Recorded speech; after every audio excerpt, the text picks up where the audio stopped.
El Santo Desierto de los Leones. Hoy en día la gente denomina a este lugar como el exconvento del Desierto de los Leones.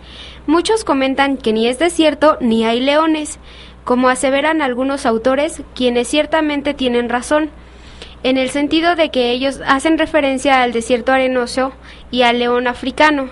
Sin embargo, el término arenoso puede hacer alusión a un bosque o a una montaña como lugares solitarios, es decir, donde la presencia humana es inexistente, y lo relativo a los leones es porque los habitantes que vivían en los pueblos cercanos nombraban así a lo que sería el león americano, mejor conocido como puma, y que debió estar presente en estos parajes todavía cuando se fundó este santo yermo.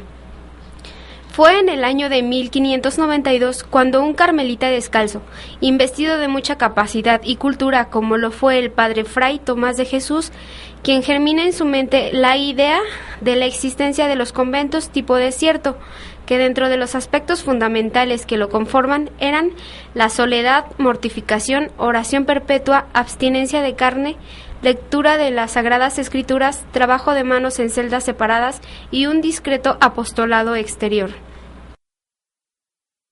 En ese mismo año se hace la primera fundación en Bolarca, España, con la advocación de Nuestra Señora del Carmen, y no es sino hasta 1605 el padre Fray Juan de Jesús María, con la ayuda financiada por varios bienhechores, principalmente don Melchor de Cuellar, funda los Montes de Santa Fe, México, el Santo Desierto de Nuestra Señora del Carmen, en la hoy delegación Coajimalpa de Morelos, a cargo de la edificación del desierto del siglo XVII. Fue el hermano lego Fray Andrés de San Miguel. El 16 de agosto de 1711 hubo un fuerte temblor que dejó en malas condiciones el convento del desierto primitivo, que se ubica en el predio donde se encuentra la llamada por el común de la gente Cámara de los Secretos, que va a representar la razón principal para trasladarse un poco más al sur del mismo sitio, iniciando el 27 de enero de 1722, de manera simultánea, el derribo del desierto viejo y la construcción del nuevo, mismo que concluye el 27 de octubre de 1724. El convento del Santo Desierto es un recinto religioso que fue construido relativamente lejos de la presencia humana citadina, con la intención de evitar la injerencia de la misma y, por otro lado, habitar un lugar solitario y silencioso para buscar el tesoro escondido de la presencia de Dios. Sin embargo, la existencia de este eremitorio siempre presentó un irresistible imán para las personas que lo visitaban con cierta frecuencia, pero siempre y cuando llevaran consigo una patente, es decir, la licencia o permiso dado por el padre provincial, en este caso de la provincia de San Alberto de la Nueva España, que para dar acogida a los visitantes tenían que contar con un espacio propio y adecuado para atenderlos, ya que no debían convivir con los religiosos por motivo de su clausura, por lo que fue necesario construir una hospedería que pudiera recibir a las visitas. Cabe aclarar que las mujeres ni con patente debían entrar, ya que estaba prohibido. La vida del Santo Desierto estaba sujeta a una normatividad muy rigurosa. En ella se hacían modificaciones, penitencias y ayunos. Por esas razones, los ermitaños terminaban por menguar su estado de salud, a veces leve y a veces grave.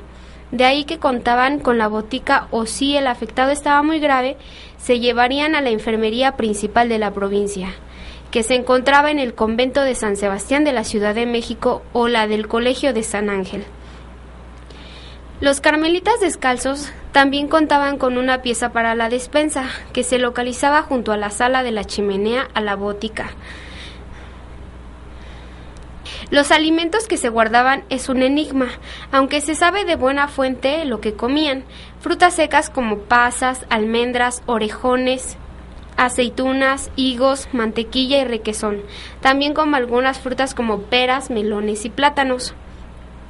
La mantequilla se podía comer con azúcar y los orejones en almíbar. El pescado seco lo comían todo el año, así como las aceitunas, los buñuelos y el pan, que era alimento fundamental en el menú de los religiosos, huéspedes y sirvientes, tanto así que en el eremitorio contaron con su propia panadería. Lo que se sabe bien es que estaba prohibido comer carne. Se consideraba carne la sangre, intestinos, el picadillo, pierna de carnero, cordero o cabrito. Los monjes carmelitas descalzos también utilizaron un comedor. Las mesas que utilizaron eran probablemente de troncos de madera alargados por ambos extremos de la sala y sostenidos por soportes de piedra o madera, tal vez como un respaldo de madera en la pared. Otra mesa, pero esta menos larga, se encontraría en el testero, es decir, en el fondo de la sala de donde se sentaba el prior y quizá el superior. Esta mesa iba acompañada al centro por un cráneo real, sobre un plato de cenizas y una disciplina.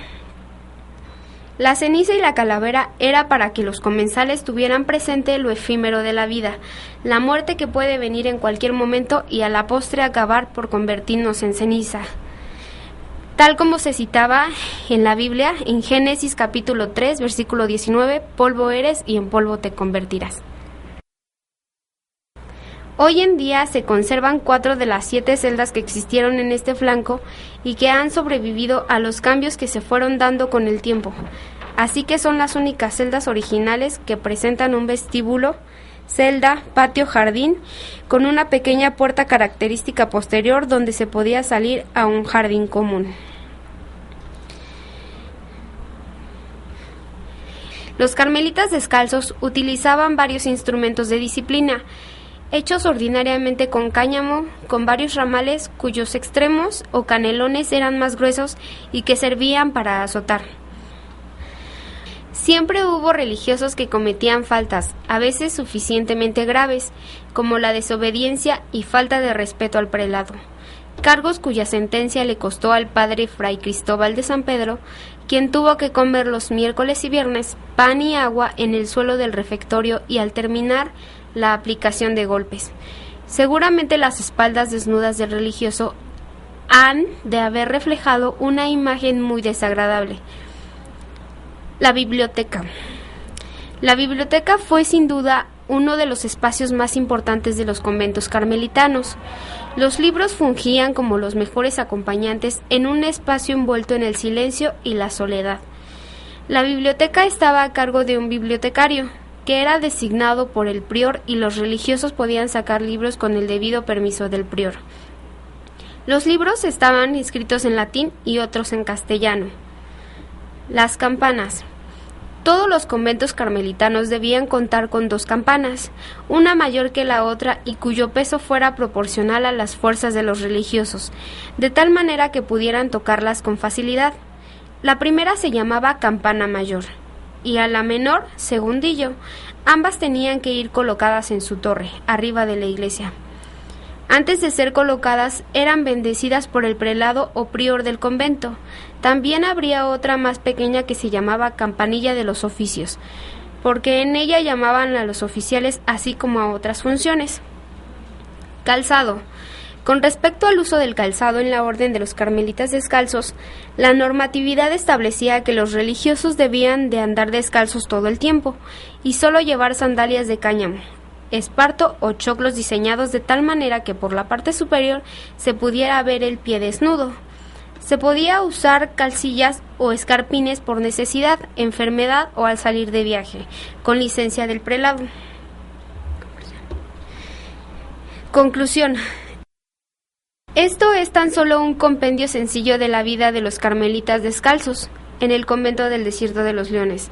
Es tan solo un primer paso de concientización de los valores culturales y naturales que de manera majestuosa ofrece este bello lugar y del que como mexicanos debemos sentirnos orgullosos, ya que el convento desierto carmelitano descalzo de los siglos XVII y XVIII fue único. No solo en la actualidad es México, sino en todo el continente americano.